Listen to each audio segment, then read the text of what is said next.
Hi, welcome to Trapping Inc. I'm Sandi Mellon, and today we are about 100 and some kilometers north of Red Earth Creek in northern Alberta with the Marshall family and Alan Purdy. So, Robin, we're going to look at a number of different sets today. Yep. And what do we start out with? Number 3 soft catches in cubbies. I have snares, snare pens, snares on trails, a couple log sets that we hollowed out spruce tree with 330s. Marten boxes. We got a variety of stuff to check. And you've got Wolverine on this There's line Wolverine too, right? here, you Yeah. bet. I caught one on my line this year, and I caught one on Alan's line this year, and there's several more in the area. So That is cool. So hopefully we can see some tracks at the very least. Well, we might get lucky. So the ladies are rocking the toques today, and we're going to head out on the snowmobiles and see what we can run into first. Come on along. Hopefully the traps are full. Yeah. Told them we should have brought a real axe.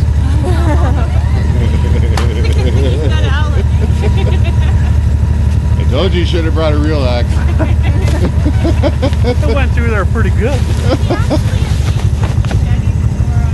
I can't believe how quiet it is down here. I'm not allowed to use a hatchet anymore. Sandi banned you. She took it away from me. Yeah. Cut your wrist once and that's what happens. It just once, eh? Yeah. Now you know why the Lynx didn't come. The gate was closed. The gate? Yeah, okay. Okay, what are we setting for here? We're setting for a lynx. Gonna use some hay to bed my trap. Big piece of beaver meat in the back. Good old Pepsi can for a little bit of an attractor. Then I just cover my trap with a little bit of hay on top, and I've been using wax paper a lot, but I've been having trouble with grass falling off the tree or snow falling off the trees and freezing them up a little bit. So hey, that's what we're gonna use. So you brought a bag of it. I brought a bag of it, yeah. The prepared trap. It's the only good thing about having horses. You have hay. Lynx, I find you don't really have to hide your trap really, really good.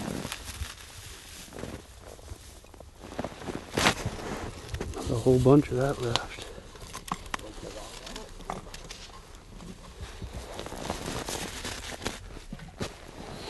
I don't think you need a whole pile of a lure for lynx, so Nope. pretty straightforward.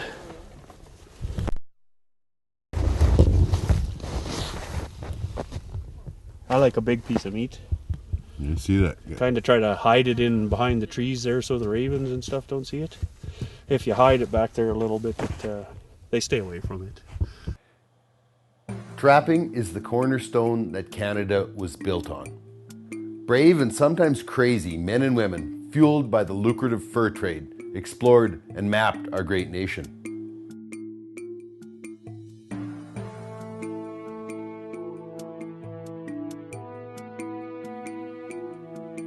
Hundreds of years have passed since then, but trapping still remains vibrant, strong, and steeped in the ancient traditions.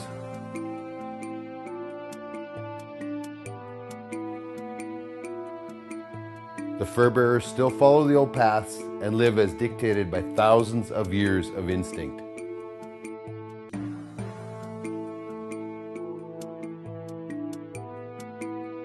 Fur only gets prime in the harsh temperatures of winter, and trappers must respect and prepare for the weather.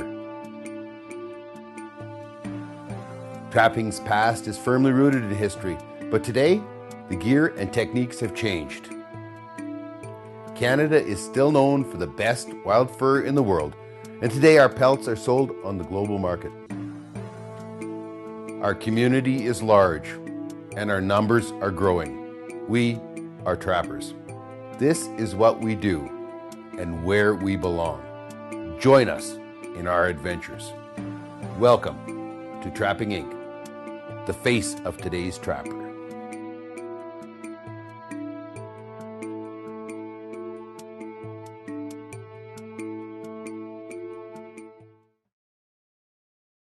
Okay, here is a really an interesting set that he's got here, and the thing I like about it is, as you've heard me say so many times, it takes advantage of the animal itself and their habits. what we've got is he has a Lynx set back here, but you could do it on anything. Many times Lynx will go check out your Marten traps, that sort of stuff.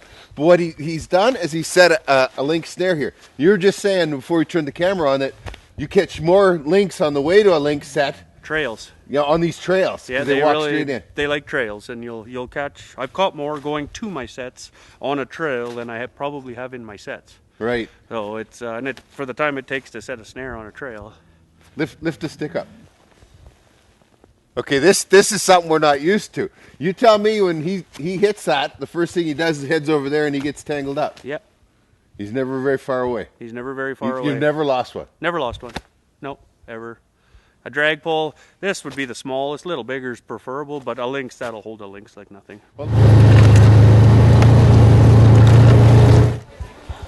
Great doings. It appears we have, I think, a Lynx. And I keep dropping my mitt. Anyway, let's go check it out.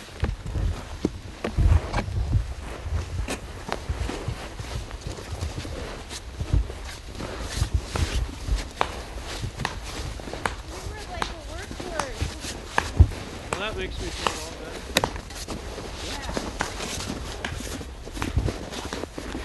Oh, there he is. I know.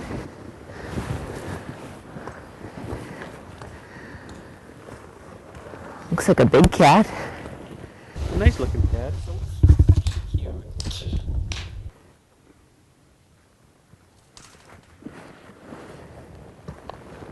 He's hiding. So what are we doing here? I am going to dispatch the Lynx. Okay, so you're making a dispatch snare, are you? Yes, some people use a gun and I don't. I don't like blood everywhere. Right, okay. I don't like blood all over my fur. Lynx choke out really fast. When you put a snare around their neck and pull it tight, it's about 10-15 seconds and done. It's basically all over. It might, the optics of it might not look great, but it's very humane and it's very fast. Yep. And you don't wreck anything, so we'll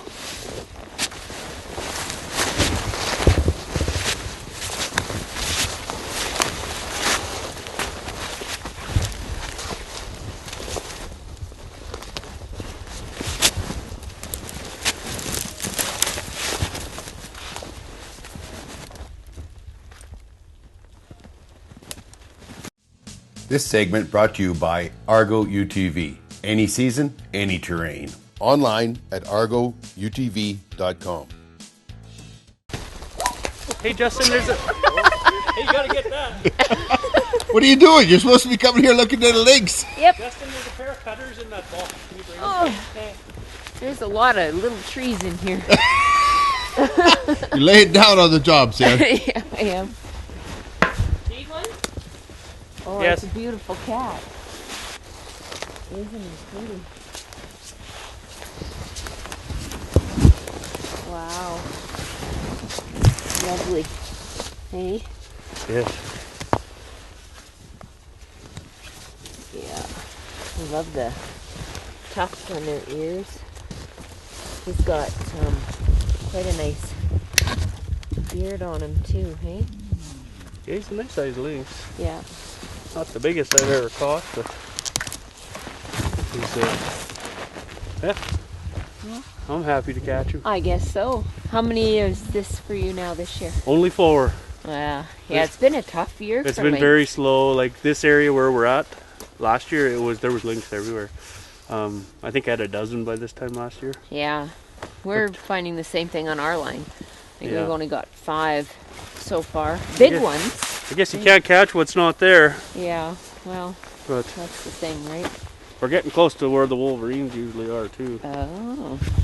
And so this was on your trail snare. This was a trail set, just like we talked about before. Yeah. And there's the snare pull. Yeah. And that was set on. You have a bait right here. Yeah, I have a cubby there with a foothold, and I have 4 snares around it.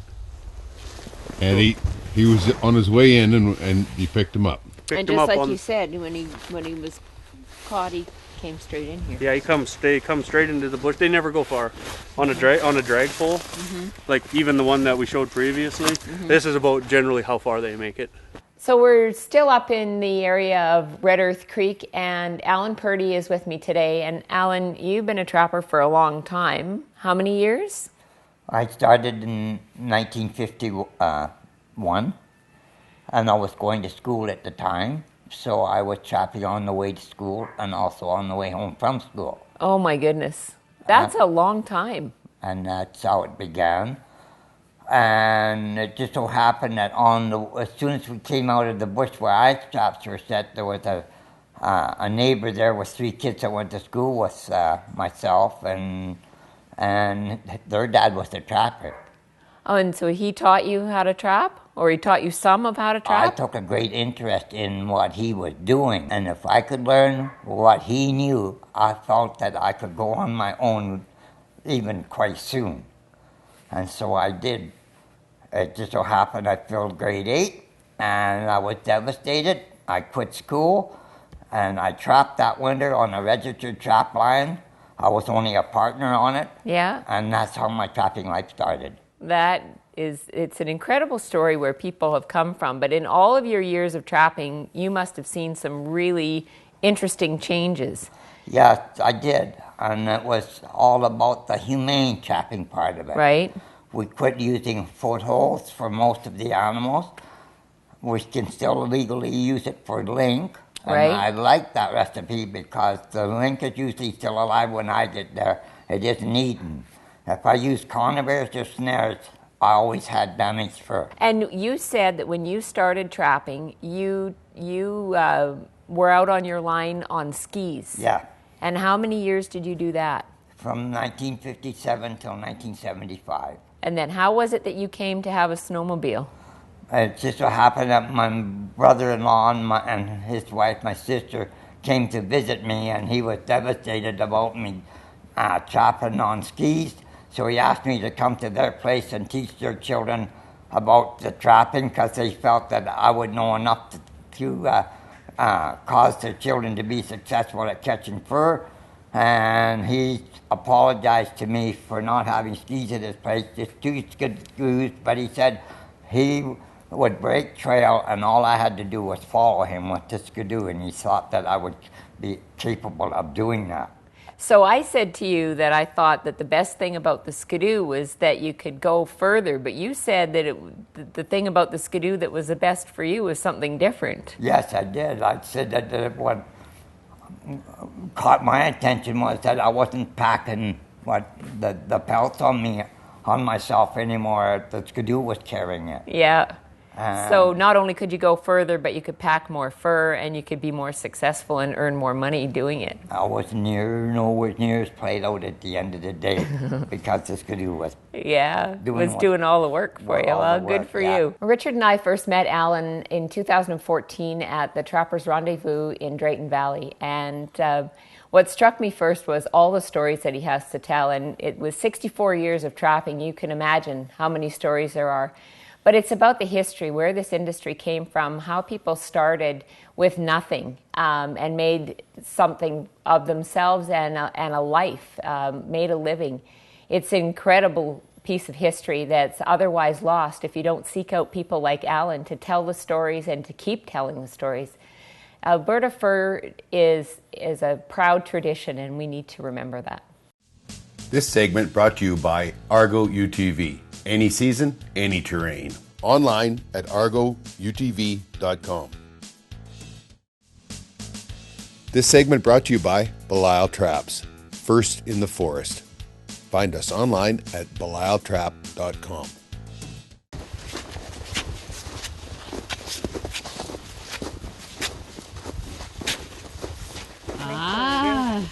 Oh, very nice color. Caught them good too.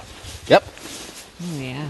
120. 120 Belial. 2 fishers here, like doubles. Doubles. A couple times, 2 martens, and then last year I caught a marten and a fisher. Yeah? Yeah. I don't have a pile of places I double boxes up, but here I usually do. Yeah. So I caught a marten one time, and I took it out, and told I was putting my trap back in the box. And I was really tired and not paying attention. And I told Lisa, go grab me some bait. And I set my trap like that. And it was like 5-10 minutes. I wired my bait in and I grabbed my trap. Oh. Yeah, right on my hand. Yeah. I was awake after that.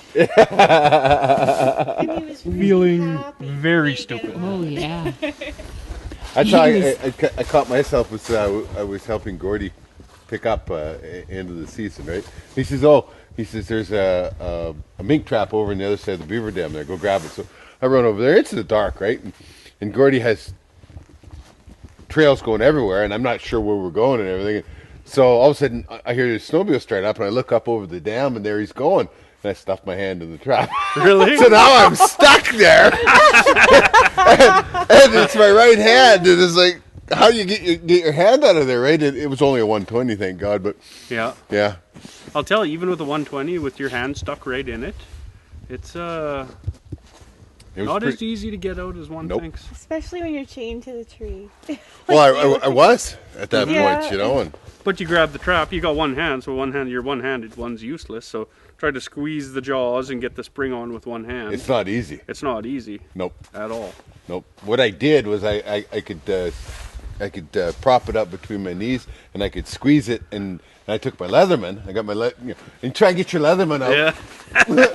like that, right? Yeah. And I got my Leatherman. I started ramming it down inside of the jaws until I could get my fat fingers out of there. They were a lot fatter at that moment. Yeah, my hand hurt for a month. Oh. It caught me right on the knuckles. Ooh. Right there. Yeah. And my hand swelled right up. And yeah, it was sore. I guess it was a good lesson, so it's not a 330. That's why you should trap with your spouse. Exactly. She can get you out. Or not.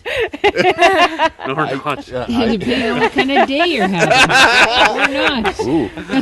Depends how many times he tells you you're weighing down the sled. The temperature really dropped over here, didn't it? A little frosty in here, didn't it? Yeah. Whenever I'm using the 280s, the 330s, that kind of stuff, I have those one-handed setters with me all the time. Yeah, and me too. I carry a rope or whatever. Yeah, a rope is another. And she's just about always with me. Yeah. And the moment I close the jaws, I put a safety on now. Oh yeah, when I'm working in the water with those 330s, not always. I've heard stories about guys getting both hands in them. Yeah, I have to. Yeah. The last thing I do, I'll have everything ready, and it's down below the level of the ice, and that. Then I reach down, pull a safety off, and set You it ever down. leave a safety on? No, I haven't.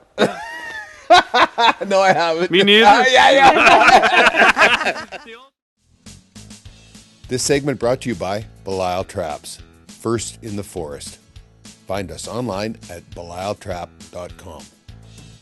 So this weekend, Rich and I are guests of the Marshall family, and we are at Red Earth Creek in northern Alberta, and I have Lisa and Robin Marshall, and thank you so much for hosting us this weekend. It's been a pile of fun. Thank you for coming. It was fun. Yeah. I enjoyed it. And, you know, the thing that strikes me is you guys have teenage kids, and they're out there with you yesterday, driving the snowmobiles, checking traps, setting traps. How do you think that works in your family life? Well, we've started them fairly young trapping, so I mean, it's just something we've always done. It's just we're trappers. They've always liked trapping. My daughter has she's 14, so she's kind of, it's a little bit harder to get her out there now. But once you do get her out there, she has a blast. Yeah. It gets them off the computer and the phones and all that kind of stuff, and it's just a good healthy. It is a good, healthy life, isn't it? Like, it that's is. how I felt with my kids. And I felt that the families that I've met through hunting and trapping and whatnot, when the mom is involved, the whole family is out there. Do you guys kind of feel the same way? Definitely. She's right there with me, and like we're a trapping family. Well, I think, too, it also gives kids and families in general, but kids in particular, a real sense of what life is. It you know, does. it's the circle of life, right? Yeah. And I don't think a lot of teenagers that live in the city and maybe don't have these experiences, maybe they don't know, right? Right down to where, I mean, there's so many things where our food comes from, where, I mean, it answers so many questions in life, and it's a great... Teaches them common sense too. We were talking this morning that common sense isn't very common anymore, but it's not. You have to think your way through problems, and sometimes being out in the bush, you have some problems that you have to think your way through. Yes, you do. Otherwise, you could be in a lot of trouble. Yeah. Or you could be walking a long ways. There's so many scenarios. So yeah, you need to have some common sense. Yeah. When you're in the bush, for sure. Yeah, it's like taught them to be like strong, open-minded kids that like if something happened to them, we wouldn't worry like as much as if a kid that didn't have that experience. Exactly. Yeah. They get real life experience trapping. That's cool. On a snare on the outside. Ah. Which is usually where I catch most of them again. Right? Very good. Very So good. you've got a foothold in here. Yeah, a foothold, beaver meat. And beaver meat. A little bit of castor lure in there. Yeah. And then you have... snare on this side. This is where I caught my very first lynx on this trap line. Yeah? Yeah. Yeah, it's been a good spot. We've caught quite a few here.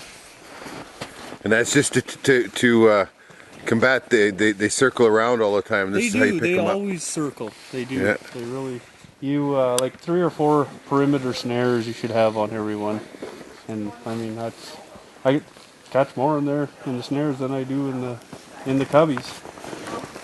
Well, we want to thank you all, Marshall family and Alan, for hosting us this weekend. It's been an incredibly great weekend, hey? I learned some great tips, and I really enjoyed the country up here.